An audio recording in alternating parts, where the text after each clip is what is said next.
Look, I am not going to sugarcoat this. When I, Krelva of the Zentari Prime Fleet Academy, first stepped off that transport shuttle onto Earth, I thought I had won the cosmic lottery.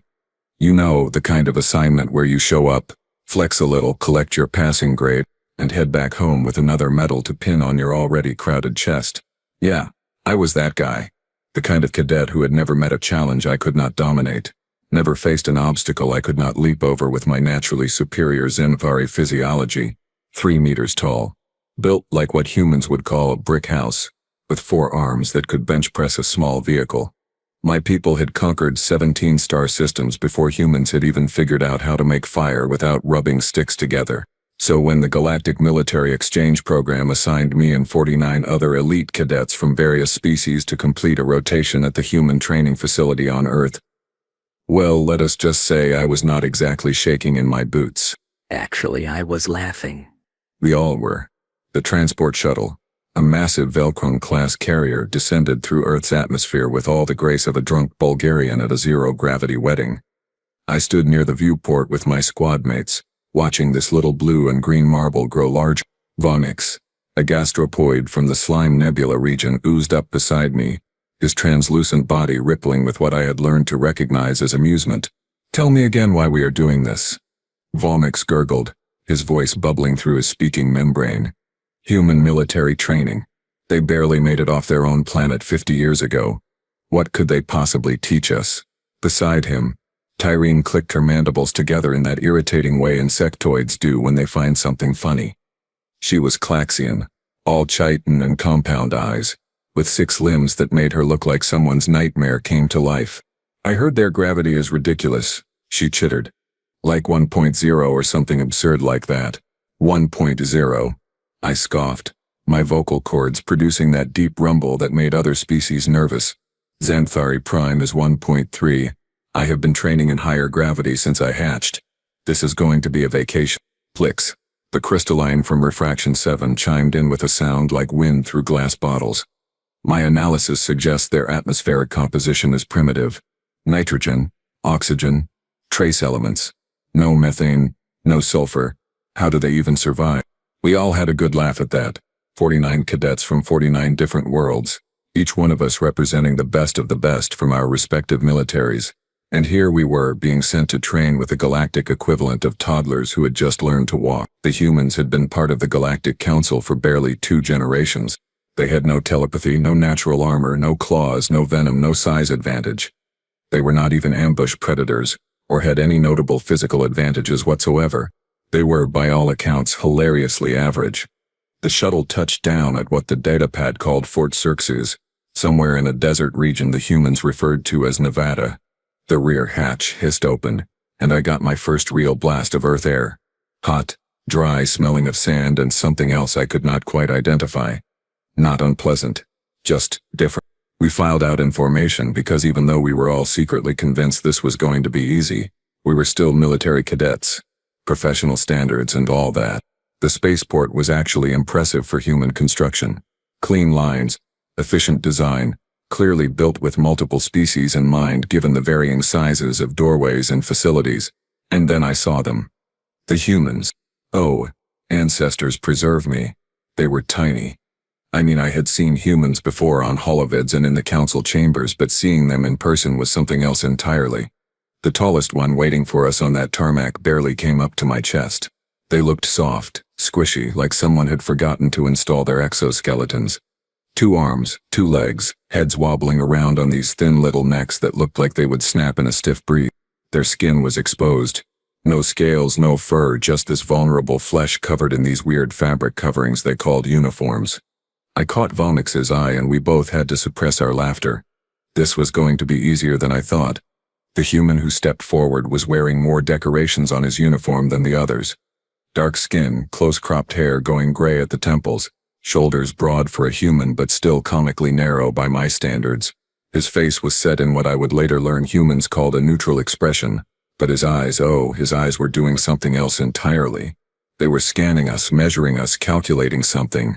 "Cadets," he said, and his voice had this quality to it that made everyone stop moving. Not loud, not aggressive, just commanding. "I am Commander Torres. For the next 30 days you will be my students. You will complete the same training program every human soldier completes. The same runs, the same obstacles, the same drills, no modifications, no special accommodations for your species. You will eat what we eat, sleep when we sleep, and train how we train. Tyrene's mandibles clicked again. I could feel the barely suppressed amusement rippling through our group. Commander Torres continued, apparently oblivious to our complete lack of concern. I know what you are all thinking. You are thinking this will be easy. You are thinking humans are weak, slow, fragile. You are thinking you will breeze through this program and go home with a participation trophy. He paused, and that was when I saw it. Just the tiniest curl at the corner of his mouth. Not quite a smile, more like the expression a predator makes right before it pounces. You are wrong, he said simply. Fall in. We start at 0500 tomorrow. Dismissed. As we were led to our barracks by a human sergeant who looked like he weighed less than my left leg, I turned to Vomix. 30 days, I said, grinning with all 3 rows of my teeth. I give it 10 before they realize we are too advanced for this and send us home early. 10? Vomix bubbled. I give it 5. We laughed all the way to the barracks, right past the human cadets who were watching us with these weird expressions. Not fear, not awe, something else. Looking back now, I realize what those expressions were. Pity. They were looking at us with pity, and we were too arrogant to recognize it. Tomorrow was going to be educational, just not in the way I expected.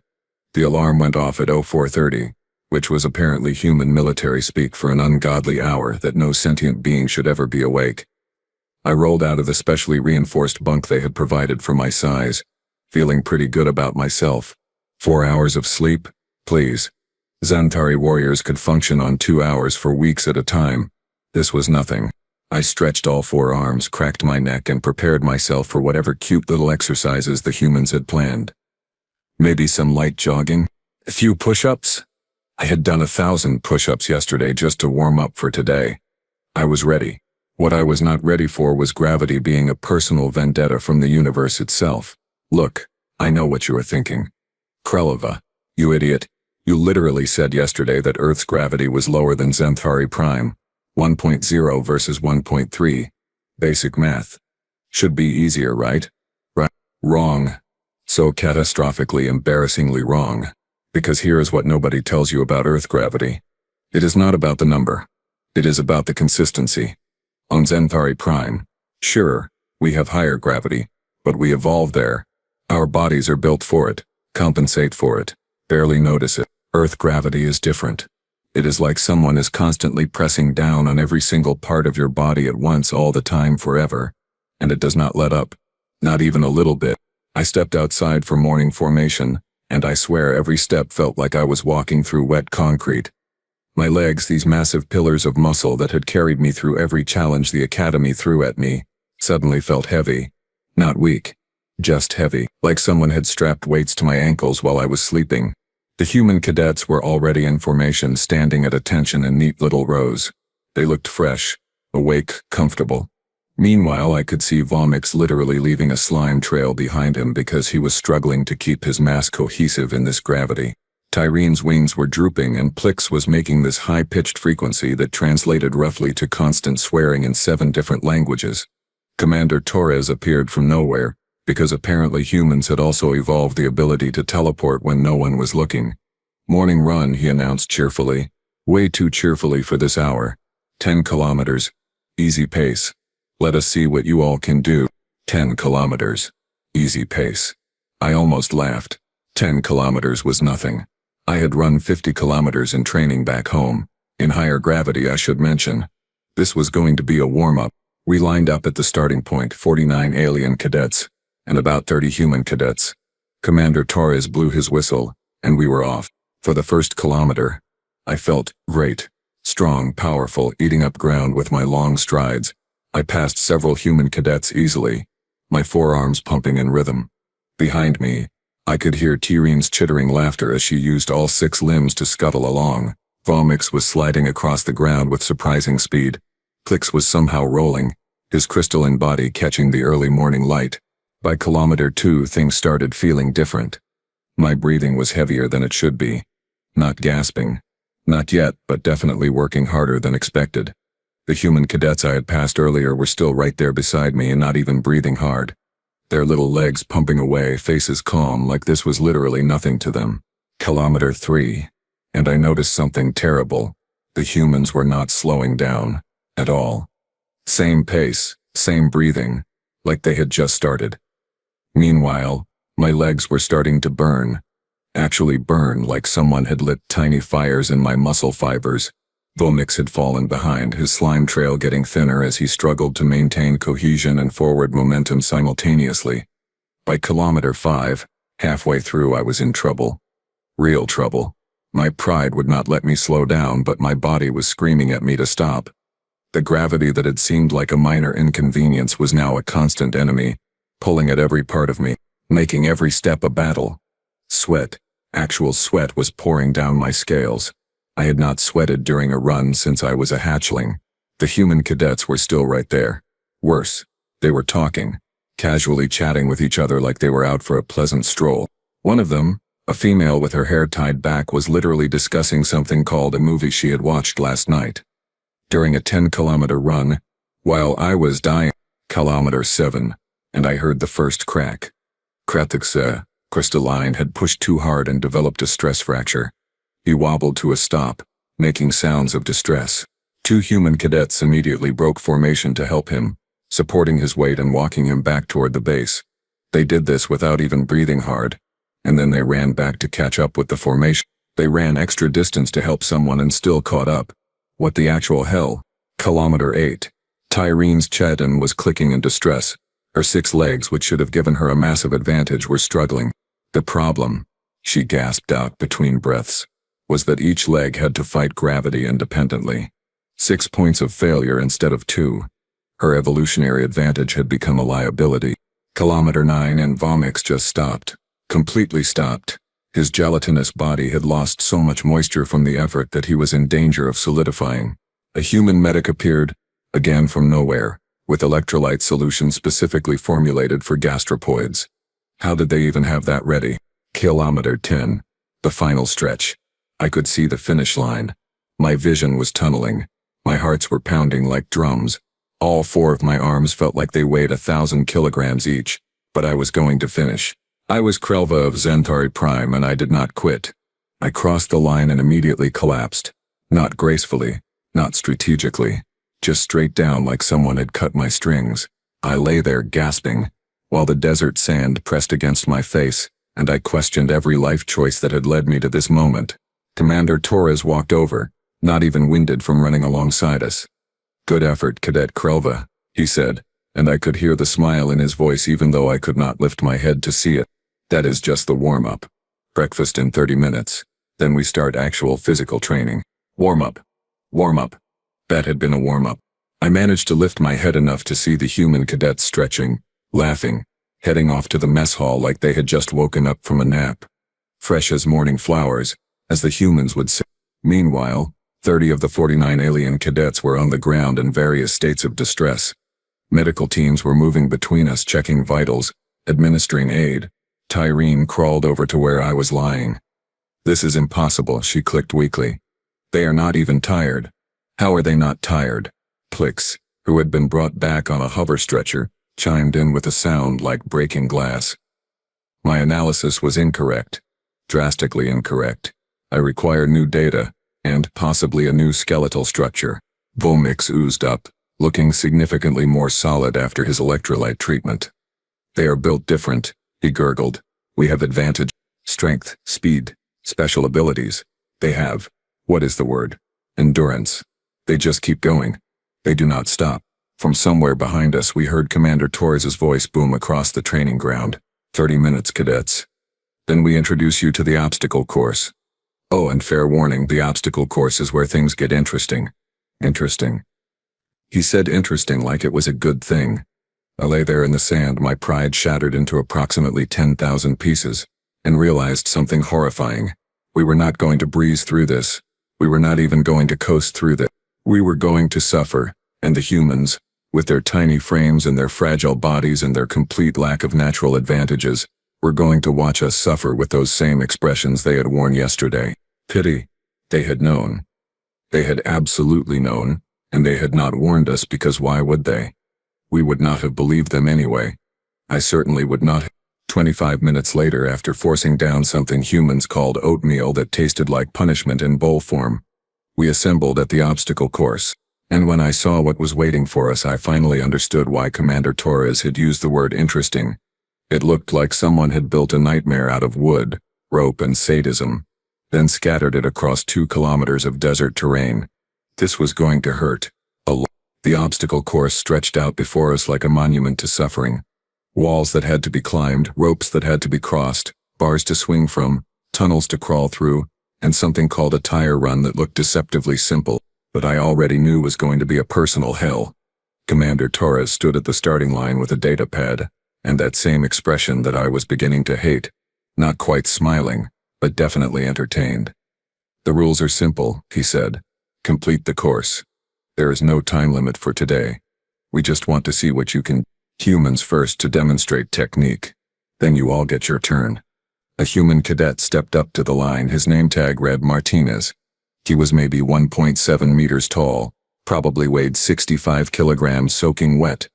Arms like twigs compared to mine. He looked like I could snap him in half without trying. The whistle blew and Martinez took off. He hit the first wall, a 3-meter vertical climb, and went up it like gravity was a suggestion rather than a law. His hands found holds, his feet pushed, and he was over the top in seconds. Then came the rope swing over a pit filled with muddy water. He grabbed the rope, swung across, landed clean on the other side. Monkey bars next, his body weight barely registering as he swung hand over hand across 20 meters of open air. Then the tire run. 40 tires laid out in a pattern that required high knee steps at speed. Martinez bounced through them like he was dancing, feet never missing, never fumbling. The crawl tunnel under barbed wire came next, and he went flat, pulling himself through the sand with his elbows while keeping his entire body centimeters from the ground. The final challenge was a cargo net climb, 15 meters straight up and then down the other side. Martinez scaled it without hesitation, flipped over the top, and descended with controlled speed. He crossed the finish line, breathing heavy but not destroyed, in just under 8 minutes. 8 minutes. The entire nightmare course. 8 minutes. 3 more human cadets went. All finished between 8 and 10 minutes. All made it look possible, achievable even. One of them, a female named Chen, actually stopped halfway through the monkey bars to adjust her grip and then continued like it was nothing. Then it was our turn. I volunteered to go first because my pride, though battered from the morning run, was still clinging to life. I stepped up to the line, cracked my knuckles on all 4 hands, and prepared to show these humans what real physical superiority looked like. The whistle blew. I charged the first wall with all the confidence of someone who had no idea what was about to happen. I jumped, grabbed the top edge with my upper arms, and tried to pull myself up. My body, all 180 kilograms of it, suddenly felt like it weighed 500. The gravity, that cursed persistent Earth gravity, turned my mass into an anchor.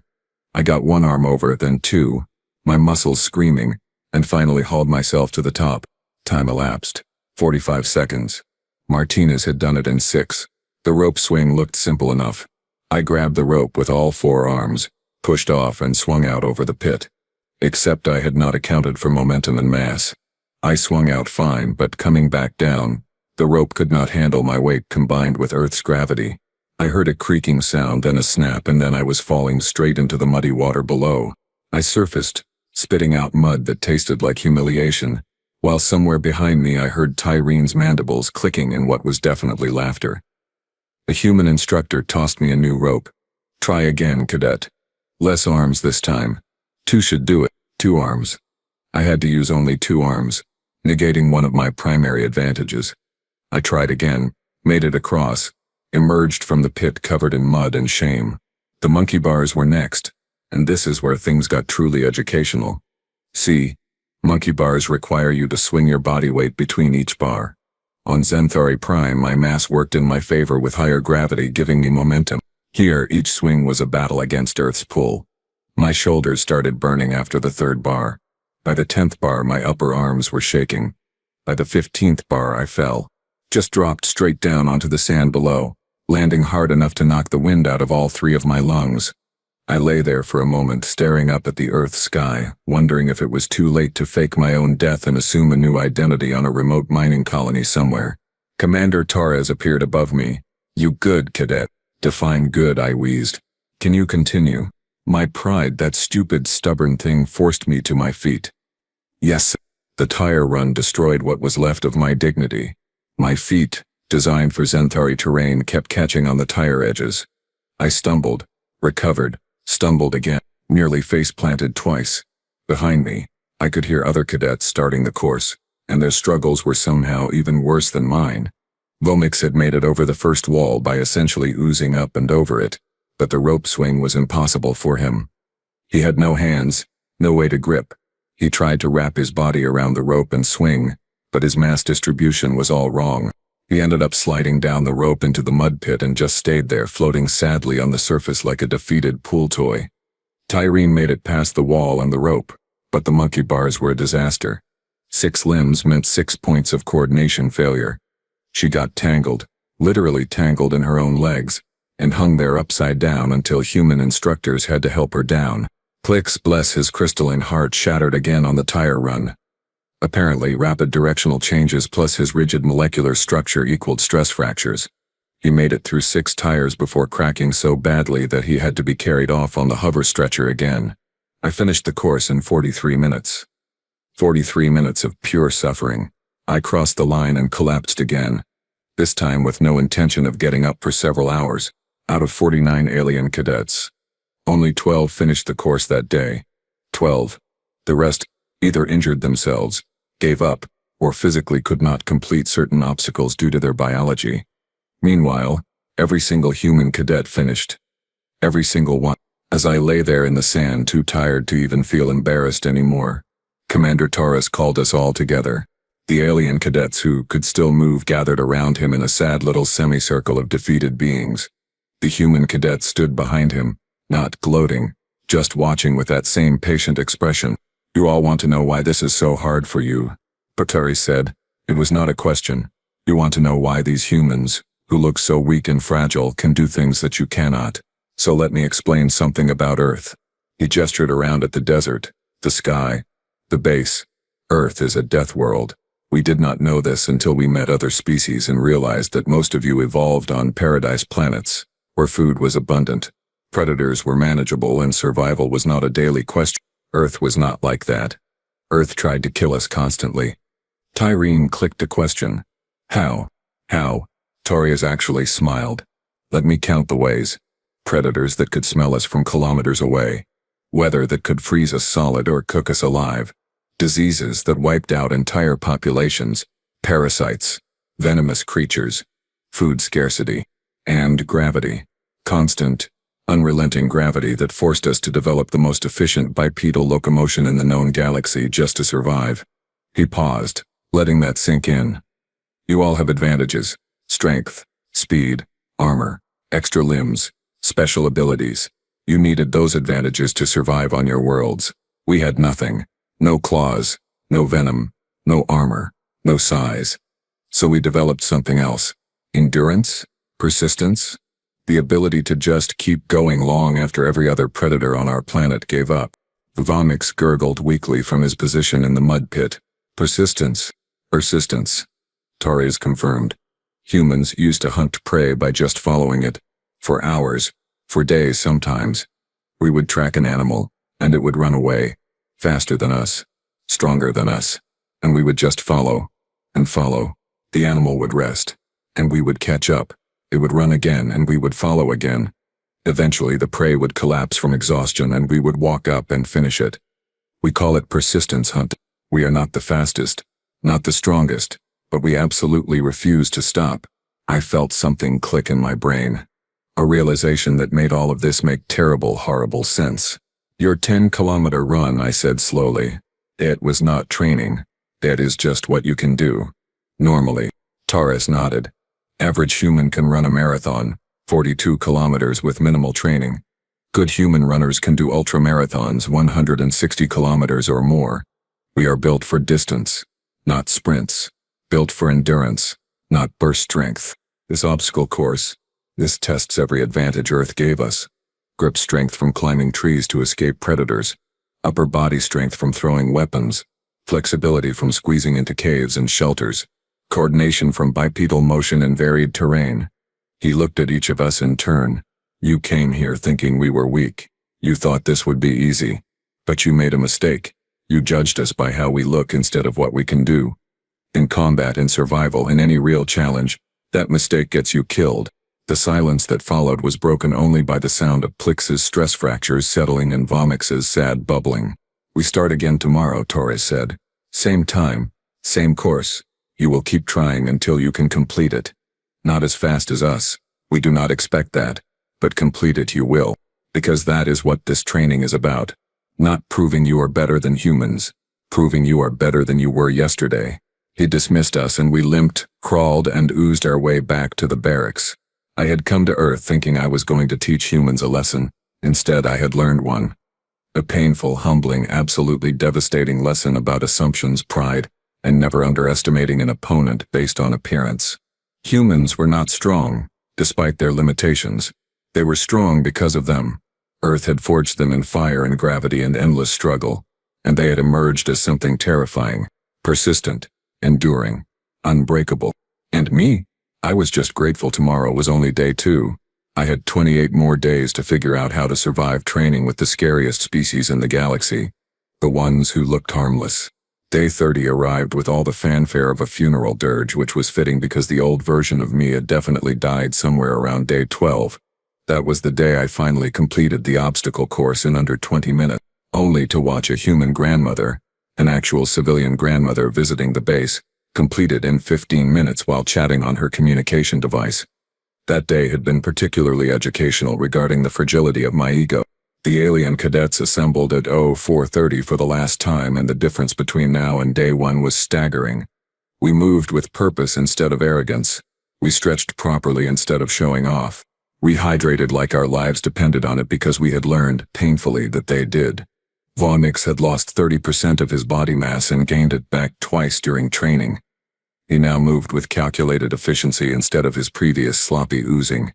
Tyreen had learned to use only 4 of her 6 limbs for most obstacles, keeping 2 in reserve for when she needed them. Plix had been fitted with reinforcement bands around his crystalline structure and had not shattered in over a week, which was a personal record. And me? I had learned humility. Also, how to fall properly, but mostly humility. Commander Torres stood before us in the pre-dawn darkness, his face illuminated by the training ground lights. Behind him, the obstacle course waited like an old enemy that had become a begrudging friend. Find him evaluation, he announced. Modified course for our non-human cadets. Same challenges, adjusted for your biology and physiology. This is not about competing with humans anymore. This is about proving to yourselves that you can adapt, overcome, and succeed. The modified course was still brutal. Do not get me wrong. The walls were slightly shorter, but angled differently. The rope swing had been replaced with multiple crossing options. The monkey bars had varied grip sizes. The tire run had different patterns for different leg configurations. It was not easier, just fairer. 37 of us remained. 12 had washed out during the month, sent home with medical discharges or voluntary withdrawals. No shame in that, Torres had told us. Knowing your limits was as important as pushing past them. I stepped up to the starting line with a completely different mindset than day 1. I was not here to dominate or show off. I was here to complete the course using every technique these humans had painstakingly taught me over the past month. Techniques about leverage instead of strength, about rhythm instead of power, about breathing and pacing and not treating every obstacle like a personal challenge to my masculinity. The whistle blew. I hit the first wall with measured aggression, using 2 arms to pull and 2 to push, distributing my weight exactly how Instructor Chen had shown me during week 3. Up and over in 20 seconds. Not Martinez's 6, but respectable. The crossing obstacles came next. I chose the balance beam option instead of the rope, keeping my center of gravity low, arms out for stability. Made it across without falling. Small victory, but I celebrated it internally. Monkey bars. I swung with bent arms to reduce the distance my mass had to travel. I breathed in rhythm with my movements. I did not rush. 15 bars became 20 bars became all 30 bars, and I dropped down on the other side with my shoulders burning but functional. The tire run was still awkward with my foot structure, but I had learned to turn that into an advantage, using the tire edges for push-off points. High knees, quick steps, focus on the next tire, not the last one. Through it in reasonable time without face-planting even once. The crawl tunnel was easier now that I had learned to distribute my weight across all 4 arms, turning myself into a stable platform that slid through the sand. The barbed wire above me felt less threatening when I understood it was teaching me about keeping a low profile under fire. Final obstacle. The cargo net. 15 meters up, 15 meters down. I climbed with steady purpose, 3-point contact at all times, testing each hold. At the top, I paused and looked out over the base. The desert, the sunrise just starting to paint the sky orange and pink. From up here I could see the human cadets watching. Not judging, not mocking, waiting, supporting. They had become something unexpected over these 30 days. Not enemies to defeat, but comrades who had shared knowledge earned through generations of survival on a world that did not want them to exist. I descended the far side and crossed the finish line. 22 minutes, 37 seconds. I had done it. Actually done it. Behind me, Vonix oozed across the line, his time displayed at 29 minutes even. Tyreen scuttled through at 19 minutes, clicking triumphantly. Plix rolled across at 32 minutes without a single crack in his structure. One by one, 37 alien cadets completed that course. Some took 40 minutes. Some took 50. One took nearly an hour. But every single one of us finished. The graduation ceremony was held that evening in the main assembly hall. We stood in formation, still sore, still tired, but standing tall. Commander Torres moved down the line, presenting each of us with a completion certificate and a small metal pin depicting Earth with crossed rifles behind it. When he reached me, he stopped and extended his hand in that human gesture of respect. I took it carefully, having learned exactly how much pressure human bones could handle, and You did good, Krelva, he said quietly. Day 1 I thought you might be the first to quit. Too much pride, not enough sense. I am glad I was wrong. You were not wrong, sir, I replied, but you taught me to be different, to be better. He smiled. A real smile this time. That is all we ever try to do. Now go home and share what you learned. Not the exercises or the techniques. Share the lesson. Share that strength comes in many forms, and the most dangerous opponent is the one you underestimate. The ceremony ended with a traditional human military tradition called a dining-in, where we shared a meal together as equals. The food was still weird. Humans apparently considered cheese to be a food group rather than spoiled milk. But I ate it anyway. We told stories, compared experiences, and laughed about our failures. Tyreen described the time she got tangled in the cargo net and hung there like what humans called a Christmas ornament. Vonix recounted leaving a slime trail so thick during week 2 that 3 humans slipped on it, and the entire training schedule had to be paused for cleanup. Plix made sounds resembling wind chimes while describing his multiple shattering incidents, which was apparently crystalline for self-deprecating humor. And me? I told them about day 1, about how I had thought this would be easy, about how I had looked at Commander Torres and seen weakness instead of strength. The scary thing, I concluded, addressing both the alien and human cadets present, is that humans still look weak to me. Physically, objectively, compared to my species, you are fragile. I could still break most of you without trying, but now I know that does not matter, because you would get back up, and keep coming, and keep fighting. Long after I was exhausted, long after I had given everything I had, you would still be there. Still moving. Still persisting. That is terrifying in the best possible way. Martinez raised his glass in a toast. To the 49 alien cadets who thought they were better than us and learned they were different instead. Different is not worse. Different is just different. We drank to that, even though the human alcohol did absolutely nothing to my xanthori metabolism except make everything taste vaguely like regret. The next morning we boarded the transport shuttle that would take us back to our respective homeworlds. As Earth shrank in the viewport behind us, I thought about what I would tell the instructors at Xanthari Prime Fleet Academy. How would I explain that the most important military training I had ever received came from a species that looked like they would lose a fight with a strong breeze? Then I realized I did not need to explain it with words. I would show them. I would teach them what Torres taught me. About endurance over strength. About persistence over power. About never judging an opponent by how they look, because appearance is the greatest deception in combat. Humans had spent millions of years evolving on a death world that tried to kill them in every way possible. They survived not by being the strongest or fastest or most armored. They survived by being too stubborn to die, too persistent to quit, too adaptable to fail. They survived by being human. And now, after 30 days of the most humbling training in my life, I understood why the Galactic Council had accepted them so quickly despite their lack of obvious advantages. Why other species spoke about humans with a mix of confusion and respect. Why Earth, this tiny blue marble of a death world, produced soldiers that could keep pace with beings engineered by evolution to be superior in every measurable way. Because measurements do not account for will. Statistics do not capture determination, and no amount of natural advantages can overcome a species that simply refuses to stop. I looked at the Earth through the viewport one last time, that beautiful, terrible, wonderful death world that had taught me the most important lesson of my military career. Never underestimate the ones who look harmless. They are usually the most dangerous of all, especially if they are human. Especially then.